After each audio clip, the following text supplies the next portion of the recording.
बिस्मिल्लाहिर्रहमानिर्रहीम। अस्सलामुअलैकुम। आप देख रहे हैं हालात। मैं हूं सईद चौधरी। यार जो मैं बात कर रहा हूँ ना, रावलपिंडी और इस्लामाबाद के दरमियान तनाव और खिंचाव की कई मुस्तकबिल जो हैं वो दाव पर लगे हुए हैं। कहीं कोई ऐसी शख्सियत जो या इमरान खान की मोहब्बत में कोई मुस्तकबिल किसी का कोई गड़बड़ ना हो जाए, या कोई दोनों में गलतफहमी, दो अस्करी अदारे के दो बड़ों के दरमियान कोई गलतफहमी की बातें हो रही हैं, इस पर बात करेंगे।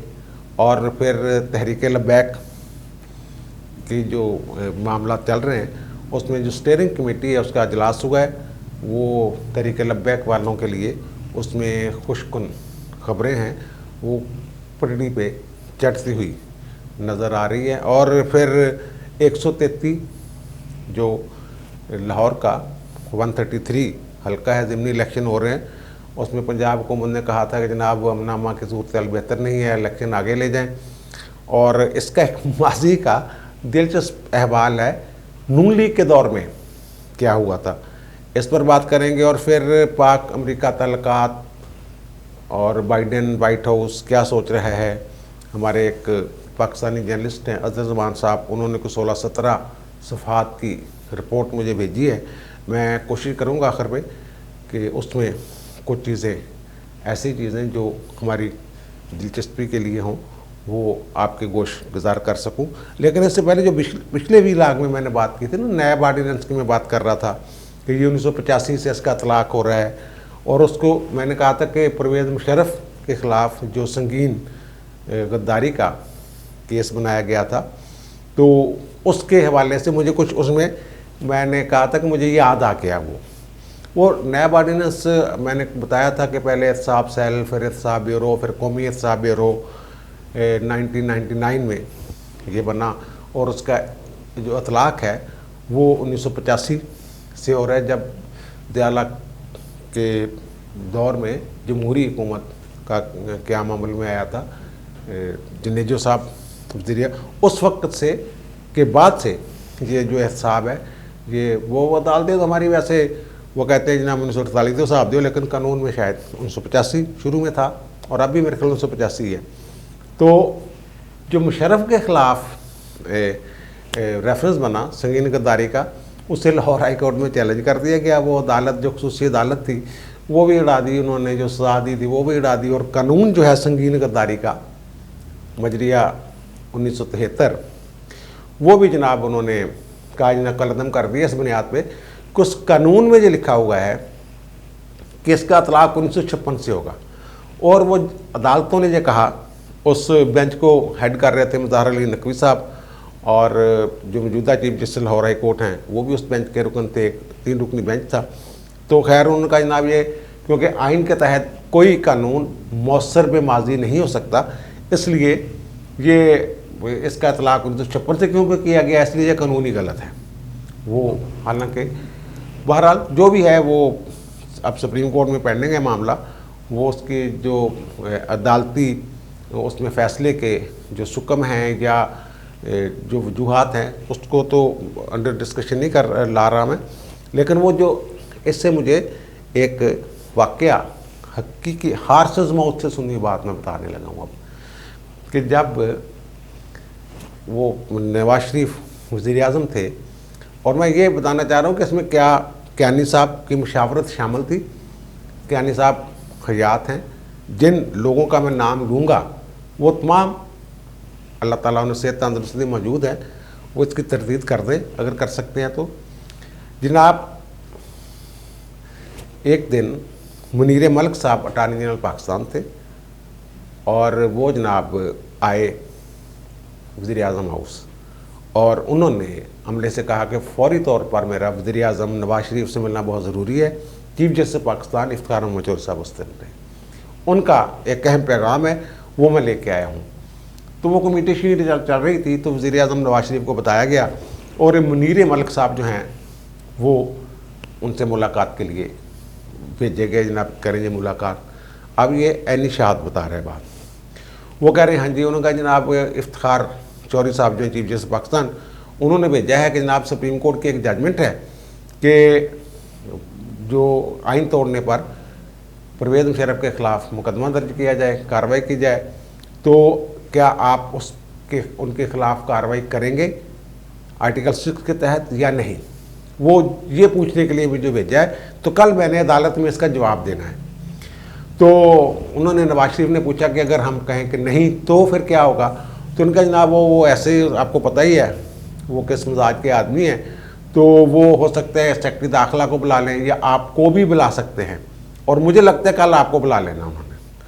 तो नवाज शरीफ ने वहाँ मुख्तलिफ वज़राए बैठे हुए थे, उनके ब्यूरोक्रेट्स भी थे, तो उन्होंने ये पूछा। तो सबसे पहले चौधरी निसार ने कहा कि जनाब उन्हें कह दें कि हाँ जी होनी चाहिए कार्रवाई। वहाँ कोई बंदा ऐसा नहीं था जिसने ये कहा हो कि नहीं कार्रवाई होनी चाहिए। बहरहाल फिर भी नवाज शरीफ ने, आप कह लें सियासी सूझबूझ कह लें या उनका तजर्बा कह लें, उन्होंने कहा नहीं फिर भी जनरल कियानी के नोटिस में ये बात लाई जाना ज़रूरी है। तो फौरी तौर पर जनाब 2 बंदे अशफाक परवेज़ कियानी साहब जो चीफ़ ऑफ आर्मी स्टाफ थे उस वक्त, उनसे मुलाकात के लिए भेजे जाते हैं। और वो 2 बंदे थे अटार्नी जनरल पाकिस्तान मुनीर मलिक साहब, और जो प्रिंसिपल सेक्रेटरी थे उस वक्त नासिर खोसा साहब, आसफ खोसा साहब के जो जस्टिस हैं उनके भाई। तो उन दोनों को जनरल अशफाक परवेज़ कियानी के पास भेजा जाता है और उन्हें बताया जाता है जो भी सिचुएशन थी उसके बारे में। तो कियानी साहब ने ये कहा कि अगर सुप्रीम कोर्ट ये कह रही है कि हमारे फैसले पर अमल दरामद किया जाए तो फिर ठीक है, तो आप करें कार्रवाई, तो बाद में देखेंगे, अदालत को बता दें कि जनाब हम कार्रवाई करने वाले हैं। ये वो लोग समझते हैं कि पता नहीं किस दुश्मनी में और कैसे हो गया। वो सुप्रीम कोर्ट की जजमेंट थी, सुप्रीम कोर्ट पीछे चढ़ी हुई थी। इफ्तिखार मोहम्मद चौधरी साहब और मुनीर मलिक अटार्नी जनरल साहब वहाँ जाकर बैठे हुए थे वज़ीर आज़म हाउस में, जनाब दस्तों में सुबह की कहना, और फिर अशफाक परवेज़ कियानी को ऑन बोर्ड लेके ये सारी जो है वो कार्रवाई की गई थी। अब वो जो तहरीक लब्बैक वाली बात मैं कर रहा हूँ, उससे पहले यार वो आर्टिकल 133 हल्का जो है उसमें पंजाब हुकूमत ने एक दरख्वास्त दी थी 5 दिसंबर को, वो सहारा बोलेंगे उसकी कि जनाब अमन अमा की सूरत हाल बेहतर नहीं है, तहरीक लब्बैक वाले सड़कों पर हैं। 19 नवंबर को अल्लामा खादिम रिजवी साहब की बरसी भी है, तो ये इलेक्शन पोस्टपोन कर दिए जाएँ। वो इलेक्शन कमीशन ने कर दिए दरख्वास्त मुस्तरद नहीं कि जना मामूल के मुताबिक होंगे, कोई ऐसी सूरत हाल नहीं है। ये शेख रशीद साहब जो हैं इस वक्त हुकूमत में, ये तो पंजाब हुकूमत का मामला है खैर, लेकिन वो भी दाखिला के वज़ीर हैं। तो शेख रशीद साहब को याद होगा, शेख रशीद साहब ने 2 हल्कों से इलेक्शन लड़ा था पिंडी से, NA 56 और NA 55 से। 56 में ये हार गए, 55 का कोई मसला हो गया, फिर ज़िमनी इलेक्शन की बात शुरू हो गई, तो वो जनाब आपके इलेक्शन कमीशन ने कोई डेट शीट दे दी। पंजाब हुकूमत जो है उस वक्त नून लीग की पंजाब में हुकूमत थी, तो इन्होंने को इलेक्शन कमीशन को खतरात लिखा कि जनाब वो हमने अमा के सूरत हाल बेहतर नहीं है। 3, 4, 5 हल्के थे, 3 हल्के थे शायद, 2 सूबाई के, 3 मेरे ख्याल कौमी थे, इस तरह का मामला था। उसमें एक हल्का वो भी था जहाँ नवाज शरीफ के कागजात नामजदगी इन्होंने दाखिल करवाए हुए थे। तो वो जनाब पंजाब हुकूमत चल गई हाई कोर्ट में। हाई कोर्ट में मियाँ साकिब निसार साहब जो जज थे वो इसको सुन रहे थे, तो उन्होंने इलेक्शन कमीशन कह रहा था हमने मुकर्रर तारीख को करवाने हैं, पंजाब हुकूमत कह रही थी हमने अमा की सूरत हाल बेहतर नहीं है, हमसे मशावरत किए बगैर इन्होंने शेड्यूल जारी कर दिया है। तो शेख रशीद साहब भी उसमें फरीक थे, और शेख रशीद साहब ने ख़ुद भी एक तकरीर की और अदालत में दलाइल दिए कि जनाब ये इलेक्शन होने चाहिए मुकर्रर तारीख पर। कानून में जो जजमेंट आई, कानून में ये लिखा हुआ है कि ये मशावरत का कोई जिक्र नहीं है कि सूबाई हुकूमत से पूछना है या मशावरत करनी है, लेकिन मियाँ साकिब निसार साहब ने यह करार दिया क्योंकि ये कन्वेंशन है, एक रवायत है कि मुतलका सूबाई हुकूमत से पूछा जाता है, इंतजाम करने होते हैं उसने अमन अमा के बाद।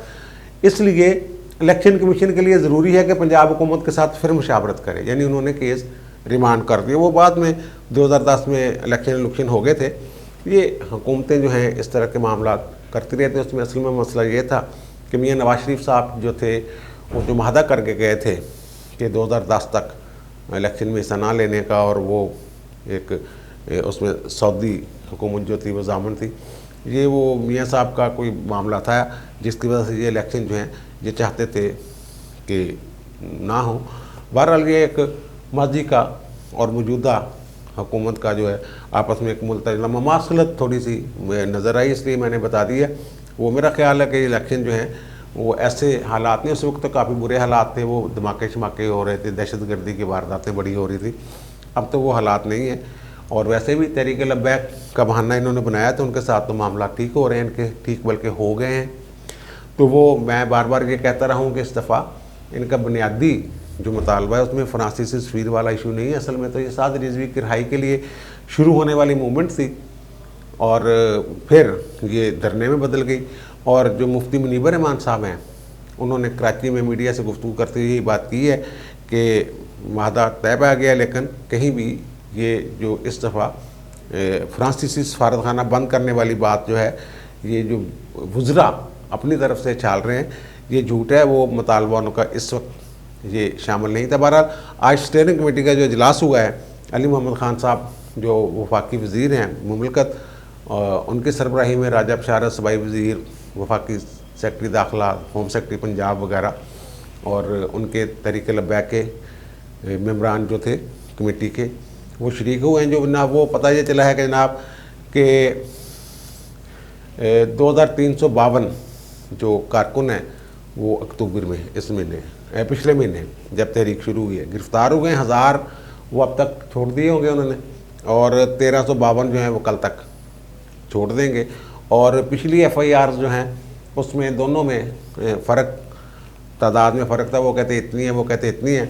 वो उन्होंने कहा जनाब जो प्रोसिक्यूटर्स और प्रोसिक्यूशन ब्रांच पंजाब की और इनके वकला तहरीक लब्बैक वो मिल बैठ कर देखें और लाएअमल बनाएंगे कि कैसे उसको मामले को आगे लेके जाना है। और 4th शेड्यूल के हवाले से पंजाब वाले कहते हैं, पंजाब हुकूमत के 500 बंदों के नाम हमने डाले थे वो हम ख़त्म कर रहे हैं। और लेकिन वो तहरीक लब्बैक वाले कहते हैं कि पूरे पाकिस्तान में 2000 कारकुन हैं जो शेड्यूल 4 में ETA में वो उन्होंने शामिल किए हुए हैं।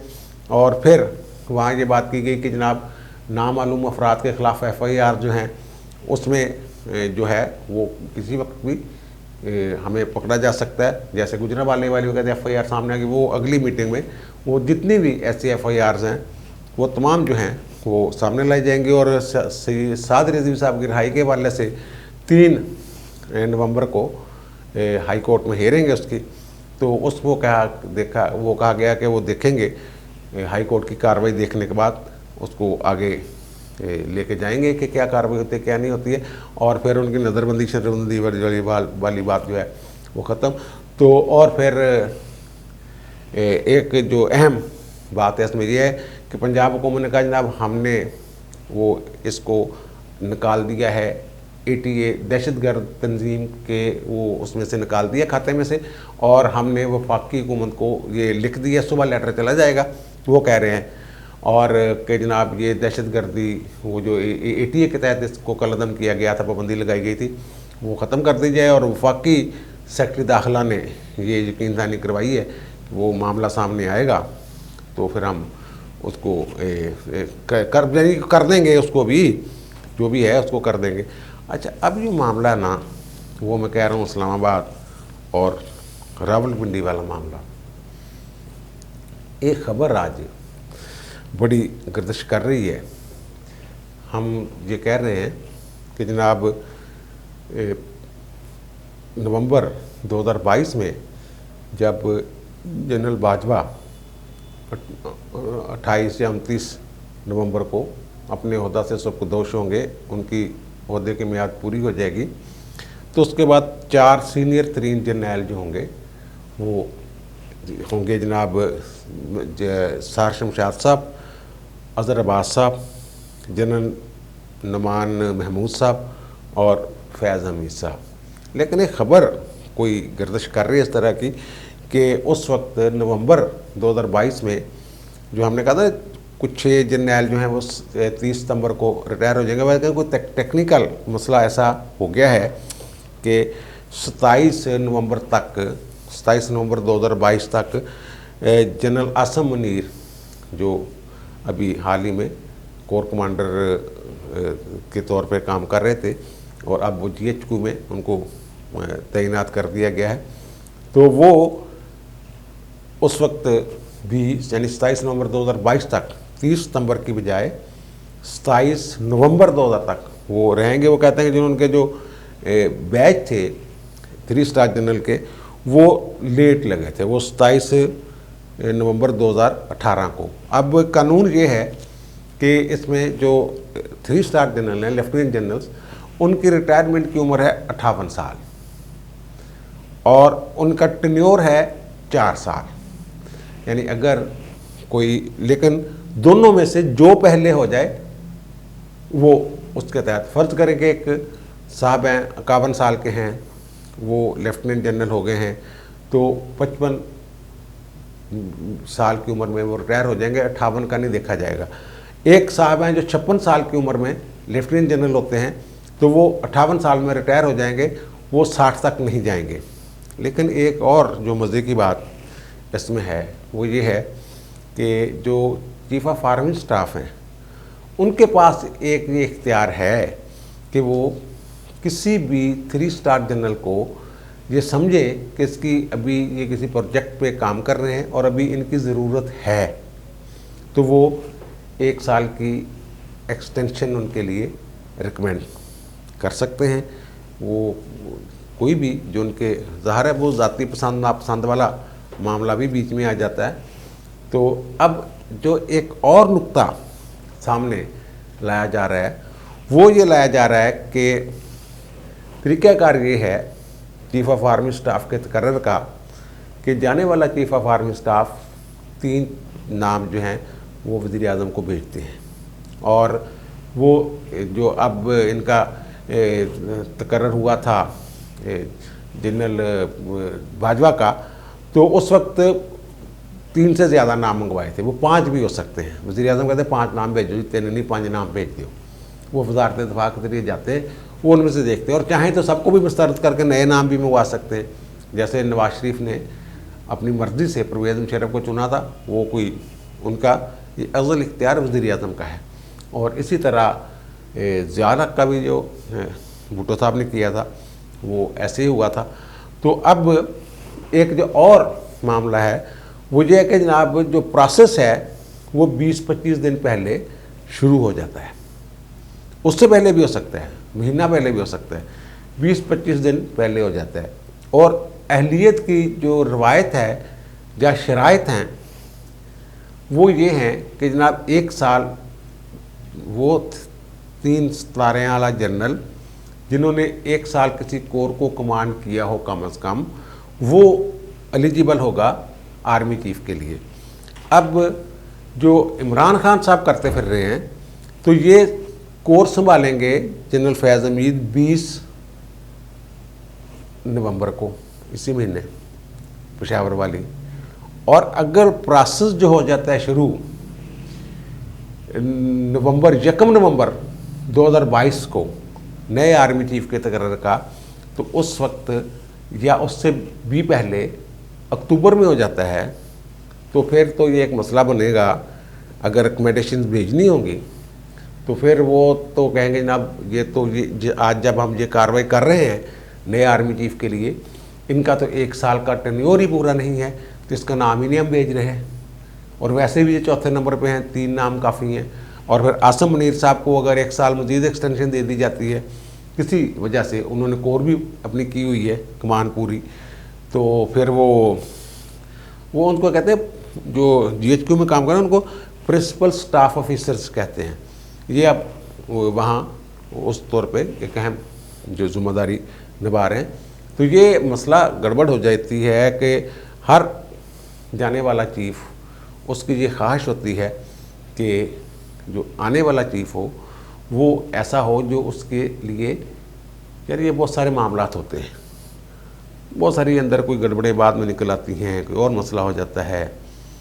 तो फिर वो जैसे मुशर्रफ साहब फंस गए थे, तो फिर वो उनकी ख्वाहिश होती है कि उनके बाद आने वाला वो बंदा हो जो उन्हें प्रोटेक्ट करे, उनकी माजी में अगर कोई खामी शामी रह गई हुई है तो उसको वो प्रोटेक्ट करे। तो ये सारा मामला जो है वो काफ़ी अंदर भी दोनों तरफ जो है, मैं क्या बताऊंगा, अब आप पारा और ये GHQ रावलपिंडी उनकी पॉलिसियाँ कुछ, वो आपारा में जो ब्रीफिंग थी वहाँ तो ये था कि जनाब ऑपरेशन होगा तहरीक लब्बैक के ख़िलाफ़, और रावलपिंडी वाले जो थे वो अकील करीम ढिड्डी और पता नहीं और उलमा कराम और मुनीबर रहमान साहब, उनके साथ बात करके वो मामला तय करवा के और फिर वो स्टीयरिंग कमेटी, और स्टीयरिंग कमेटी काम भी बिल्कुल इस वक्त तक नेकी नीति से ठीक कर रहा है। तो इस तरह के यार कोई मामला चल रहे हैं। ये ख़बरें ज़रा हसास किस्म की हैं। कोई जो है कि सामने आकर बात करने के लिए बंदा कोई कहते हैं जी साड़ा नाम नहीं लेना, सीधी गल है, साड़ा नाम नहीं लेना, साड़ा नाम नहीं लेना। और इसमें यह भी एक होता है कि जनाब हमें वो ना कर रहे हो, ट्रैप ना कर रहे हो या डी ट्रैक ना किया जा रहा हो। वो तो 2-3 जगह से वो सारा चेक चुक करके कानूनी पोजीशन देख के ये सारा मामला देखना पड़ता है। और फिर वो अदर ज़मान साहब वाली रिपोर्ट जो है वो बीच में रह गई है।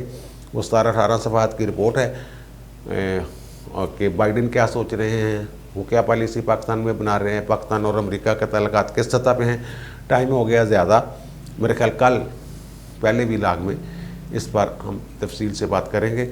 अब मुझे इजाज़त दीजिए, इंशाल्लाह दोबारा मुलाकात होगी। अल्लाह हाफ़िज़।